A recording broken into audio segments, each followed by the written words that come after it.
This 1 million I said I'm going to make, how am I going to do it? I cannot tell you how many people cannot tell me an answer to that. But if you ask them, oh yeah, this is the year I'm going to build a 7-figure business, or I'm going to add 7 figures to my business, how will this happen? They don't know. I'll sell more. That is not a strategy. This is a math problem. We need to have the math equation. What is the math equation for $1 million for you? Have you found yourself in a position where you have set a goal? You're like, this is going to be amazing. You had a, like a vision of maybe what your business would look like, the revenue goals you were going to hit, the team you're going to have, and all of that stuff. And you started off and things just did not go the way you expected. And you went from this wonderful honeymoon season to this place of almost pure desperation. Like, what am I going to do now?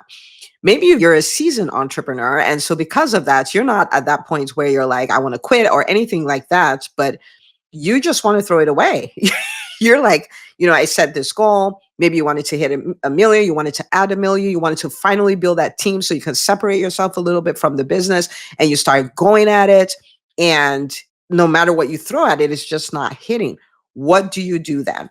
How do you stay patient? How do you not quit? We're going to talk about what to do when results take too long. And this is the deal. You are either in a season where results are taking too long, or you're about to get into a season where results take too long. And so this is something that's just part of the journey of an entrepreneur. But the people who are ultra successful know how to navigate those seasons, whereas everybody else is like, I just want to quit. I want to throw it away. They're depressed. They quit on their business for 5, 6 months, a year at a time. And you just cannot make significant traction that way. There isn't a way to do that. Okay. All right. So big shout out to Dr. Catherine Toomer. So if you're listening to this, you can go let her know in the chat, like, you're amazing. You're the reason that Dr. Una did this whole podcast episode, because she asked a question like, how can you be patient with yourself and with your team when results are taking longer than you expect? Okay, so she posted this in the EntreMD Facebook group. And if you're not a part of the group, come join us. Okay.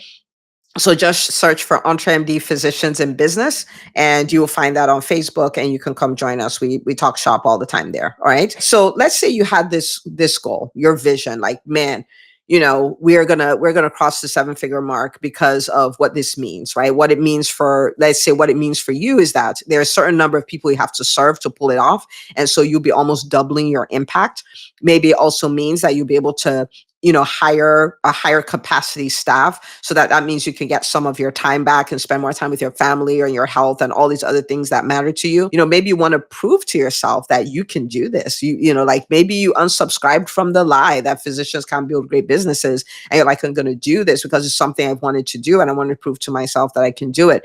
Also, the financial freedom, that sets the stage for you to accomplish all of these things, right? Like, so for so many reasons, you're like, this is the year we cross that. And you started off going down and you're full of expectation. Maybe even hired a whole team to handle all the stuff that's coming, and the thing is not coming. Okay. And even the things that seem like they were working before, and maybe some of them are not working, or things are going great and you're growing, but not at the speed that you wanted, whichever it is. Okay. So let's talk about, I will tell you 5 things that I would do. And I have had this cycle over and over and over again, right? Like, where things did not go the way I planned for them to go. And, maybe you're like me, I'm a Speedy Gonzalez. So I'm like, wait, I want this, and I've already mapped out the time frames and all of that stuff. But the only thing you really have control over is what you do. You don't have control over the timing of the result. And that's not to say we don't get the result, but, just lean into this. Okay. So the very first thing, and this is a trap that I see all the time, and I see this as the trap of 2025, which is the time I'm recording this. And it's something we have to guard against. Hear me, dear entrepreneur, you must guard against this. And what is that trap? Is a trap of giving up your vision. And sometimes it sneaks up on you. You won't even know. You may have heard me say that. You're like, I would never give up on my vision. But hear me out. When you create a vision, so let's say for this doctor that wanted to hit $1 million, but this doctor has always made 500,000, right? So maybe for the last 2 years, they've made 500,000. So every month they have about $42,000 coming into the business. I want you to understand that your present and your past, the default setting is for them to condition you. Okay.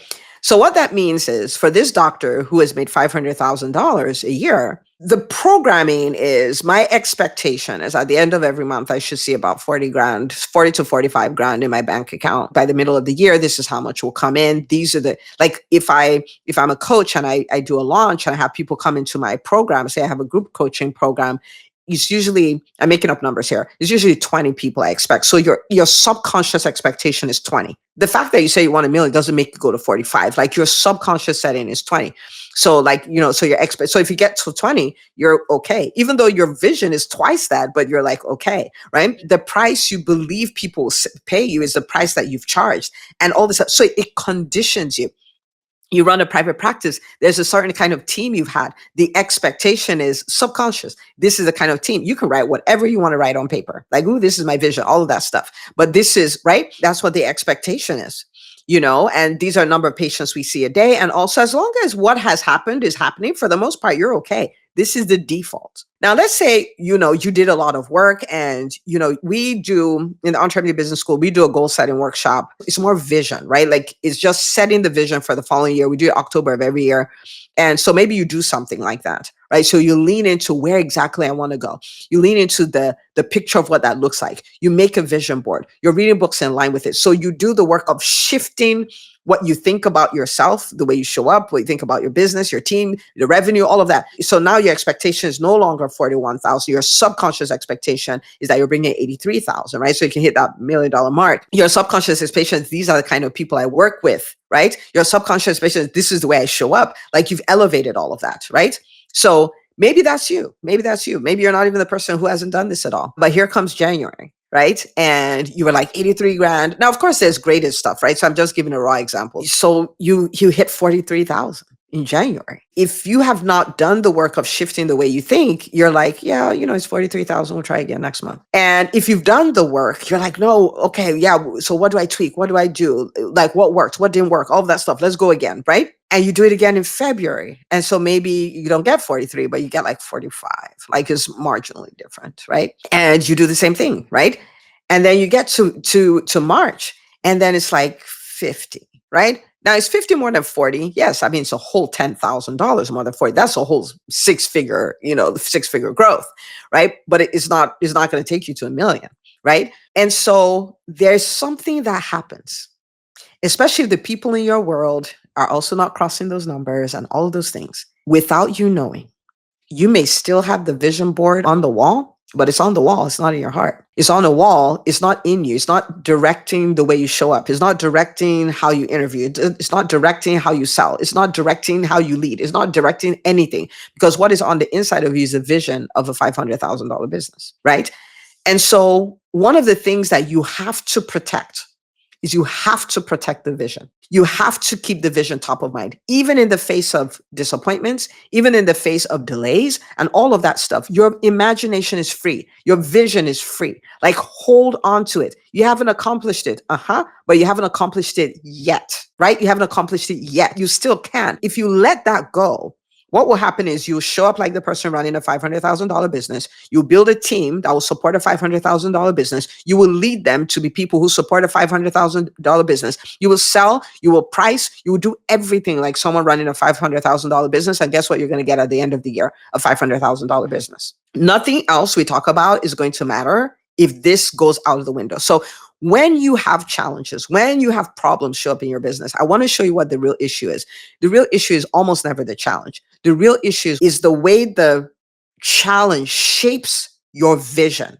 It shapes the way you see yourself. It shapes the way you see your leadership ability. It shapes the way you think you sell. Like, a 1-star review is not great. We don't want a 1-star review. But the real problem is not the 1-star review. The real problem is, are you going to make you think about your business a different way because you got a 1-star review? Think about the kind of leader you are, the kind of, like, all of that because of the 1-star review. That's the bigger problem. That's the more expensive problem. When results are taking longer, your number one job is to guard the vision. Is to guard your vision, is to preserve that picture, is to keep seeing your business in the light of where you're going. If you see where it's going, you can go there. If you see where it is, you will stay there. I know I beat that up a little bit, but it's important, because if this doesn't work, nothing else works. The second life beats the vision out of you, The second your business challenges beat the vision out of you, you're done. You're done. Now, could you not get to 600 doing that? Yeah, you could. But the quantum leap you're looking for, you're not going to do it. It's just not possible. You go where your vision is. Okay? All right. So that's number one. That's the first thing I would do is I would protect the vision. I would protect the vision. Practically, what does that look like? I can have a vision board, but I'm looking at it. I will audit my thoughts through the day. Like when I think of my business, 80% of the time, what kind of business am I thinking it is? If 80% of the time I'm thinking it's a $500,000 business, it's a $500,000 business. If 80% of the time I think it's $1 million business, it's $1 million business, right? Like, so what am I thinking? I have done things like I would even set alarms 3 times a day that will remind me to envision the business I'm building. I'm telling you, this is full on warfare, if you want to put it that way, but you got to protect the vision. So I've done that. I have recorded myself reading out the goals that I set for the year as if they've already happened. And I just hit play and it'll play back to me. I've done all kinds of things. Do what you must. Got to preserve the vision. Okay. Number two. Number two is another place where I see a lot of mistakes made. And that's this. The path is not defined. Right. So when it's taking longer, we want to define the path. Like this 1 million I said I'm going to make, how am I going to do it? I have spoken and coached thousands of entrepreneurs over the years. I cannot tell you how many people cannot tell me an answer to that. But if you ask them, oh yeah, this is the year I'm going to build a 7-figure business, or I'm going to add 7 figures to my business, all this stuff. How will this happen? They don't know. I'll sell more. That is not a strategy. This is a math problem. We need to have the math equation. What is the math equation for $1 million for you? I sell something that's $10,000 and I'm going to put 100 people in it. Okay. That sounds like $1 million, right? Like, and all of that stuff. But if you can't do the math, if you can't show me how, if you're working on the how, that's something, right? Like I'm still trying to figure it out. I get that. But when you have magical thinking, and so many entrepreneurs have magical thinking, it doesn't cease to amaze me when someone say, oh, I started a private practice and it's slow. What can I do? I'm doing everything I know. What can I do? And when you investigate, there was no strategy. And they quit their job and they bought every equipment in sight and they have all these massive bills coming in. I'm like, how sway, right? Okay. So you got to define the path. Same old will not cut it. If you're planning to accomplish something more, same old will not cut it. You have to know where you're going. Being confused about it will not cut it. Not changing anything will not cut it. The plan that got you to 500 is not the plan that will get you to 1 million. The plan has to change. The plan has to change. Okay. Now it may not radically change. It may be a price change. It may be a volume change. It may be whatever, right? Like the container may change a little bit, whatever, but we have to have a plan. So if things are taking longer, I have to ask myself, is there even a plan? Like I'm saying it's taking longer, but I'm not executing on anything strategically to get me there. So it's a good time to audit. Do I have a plan defined? The third thing is then, this is one of my favorite. It's a come to Jesus meeting, right? Like, are you working the plan? Are you working the plans? Oh, the plan is, we typically would have, 500 patients a month. And now we want to have 750 and we have the bandwidth. We have the team to support that number of patients. Great. So what are we doing? Oh, we just, when they call, we just try to get them in and all. It's not going to cut it. If you have the plan, so you created the plan, we're going to do the recaller X number of times. We're going to reactivate these referral sources. We're going to go in on social media or YouTube, which for everyone who owns a private practice, I'm going to be screaming about this. I'm going to, like, even in the EntreMD business school, hint, guys, hint, if you're listening, we're going to do a whole lot with YouTube because my goodness, it is a gold mine for private practice owners, like every other kind of business, but especially for private practice owners. So he said, we're going to do all these things. So when it's taking longer, you want to have a come to Jesus moment with yourself. Like, am I actually doing the thing that we defined we're going to do to get the result? Because sometimes I find people who are so stressed out that they're not getting the result. It's not working the way I want, all that stuff. And you look and they're not doing what they said they were going to do. They're not even touching it. They're doing a lot of 80% activities that don't matter, but the actual things that will move the needle, they're not doing them. So you want to have a come to Jesus moment with yourself. Like, am I doing this? Am I doing this? Especially those froggy ones, right? Like, so maybe in your private practice, you have like a wait list. Like I had a doc who, and she's so amazing. She's such a massive action taker. She had over 300 people on a wait list, right? In her private practice. So people can see her for, I don't know whether it would be months or whatever. And so the rate limiting step there, she was going to experience massive growth. What was it going to take? She needs to hire another doctor because she was at capacity, right? And so when it seems like it's taking longer, you have to stop and say, did you hire said doc? Like, have you hired that doc, right? Okay. If you're a coach and you're like, man, I'm at full capacity with demand out the door, right? And I've been doing one-to-one and I'm going to do one-to-many. And you're going to need to launch that. Now, have you launched that? No. Okay, but so why you don't have the million, right? Like, so it's is that thing of, am I working the plan? Am I working the plan? Like, am I even doing it? Because how do I know this? Like, guys, the reason why I can talk about a lot of these things is because I've made almost every one of these mistakes. I've coached people who've made every one of these mistakes, right? Like, so you're not unique, like uniquely special because you're making these mistakes. This is just for, like, I've taken one for the team. My clients have taken one for the team. Don't take another one for the team. You know what I mean? Like, just understand that this will be a problem and this will set you up, and just fix it. Okay. Okay. Number 4, choose patience in advance. Choose that when things are not going my way, I will be patient. And I want to read for you the definition of the word patience. Okay. Because if you can't ahead of time say, I'm not going to let this bother me, you're already so far ahead. Now, the word patience means able to accept or tolerate delays, problems, or suffering without becoming annoyed or anxious. I'm going to read it again. The word patience means able to accept or tolerate delays, problems, or suffering without becoming annoyed or anxious. So if there are things that are not going our way, we've decided that we're able to accept or at least tolerate it without becoming annoyed or anxious. I am telling you, I have at this point been an entrepreneur for 15 years.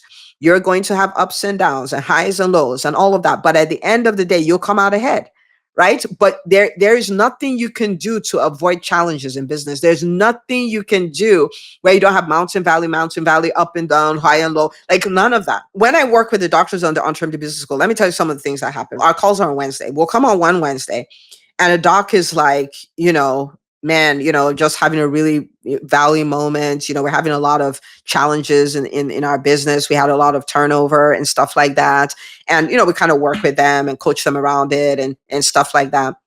And the very next day, they're like, oh, we had our biggest week ever. They've been doing it long enough to see that these two things go together. And the more successful they are, the more they see. So it's not unusual for me to hear the doctors like who are doing over 1 million say, oh, this was our most challenging year and this was our best year, whether revenue, team, all of that stuff, right? Like, so they go together. And so if you can choose patience, you can win. You already know you're going to have challenges. You already know you're going to have ups and downs. You already know. So you might as well choose when that time comes. It's not an if. When that time comes, I'm refusing to be annoyed. Now, I'm not saying don't be human and don't, like, of course you can be annoyed. You can get annoyed. Just don't stay annoyed, right? You can go like, oh my goodness, how is this going to work? But just don't stay there, right? Okay. And then the 5th thing, when results are taking longer, is really lean on your community. And when I say community, I don't mean everybody. There are people in your world, and if you don't have them, you want to acquire them. And if you're a physician entrepreneur, there's a place where there's over 100 people like this, physician entrepreneurs. It's called the EntreMD Business School. Come join us, okay? You want to have a community of people who are living outside their comfort zone. So they get it. They get it. They get you. They understand that there are highs and lows at every point in time. Some of them will be at high highs. Some of them will be at low lows. They've been where you are. They can tell you, oh, that was me 2 weeks ago. And, this is what I did to handle it. They'll look out for you because they understand what that season is like. And so you want to lean into that, right? And so that the journey of going through and the results taking longer and all that will be less painful because you're with people who get it. You're with people who will tell you, I mean, like, it doesn't take all that. You can just quit. Or, yeah, no, ain't nobody got time for that. Like, you want to be in a community of people who are like, you got this, you can do it. And they'll send you virtual hugs and they will call you. And if they live close to you, they'll stop by and they will encourage you. Now, when I started my private practice, I didn't know anything about anything. And this is why I am so determined to support physicians on this journey.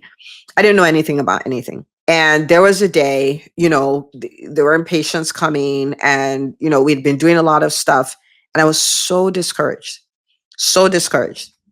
And I remember that, a surgeon came to my office. Now, my office was, there were two suites. There was suite A and suite B. Suite A was the first one. So my office was almost hidden, right? It was almost hidden. It was a smaller office. And so he wasn't strolling by. He came there. And so he comes in and he says, "Wow, are you Dr. Una?" I'm like, "Yeah." He's like, "You're so brave starting a private practice. When I started mine, I was scared out of my mind. I was scared spitless." And he was like, "But don't worry, it gets easier. Sometimes you will have the temptation to quit." And I'm paraphrasing, I don't remember the exact words he said, but you're going to feel the temptation to quit. But don't. It gets easier. It gets better. Just hang in there. And if I get referrals and all that stuff, I'm going to send them to you. I will never forget him for as long as I live. Because it was almost as though an angel walked in, and like God sent an angel to just say, "Don't quit. I got you." Right. And that's the power of a community, right? So we all have those, I want to quit. When I say I want to quit, I don't always mean like shut down your business, but sometimes you're like, my goodness, like, why am I doing this? You start questioning yourself. Or you're like, am I even doing this right? Or does it even matter? Right? There's all these things that happen. And just having someone who gets it to encourage you. He didn't spend up to 5 minutes in my office, but that was enough to carry me for months, right?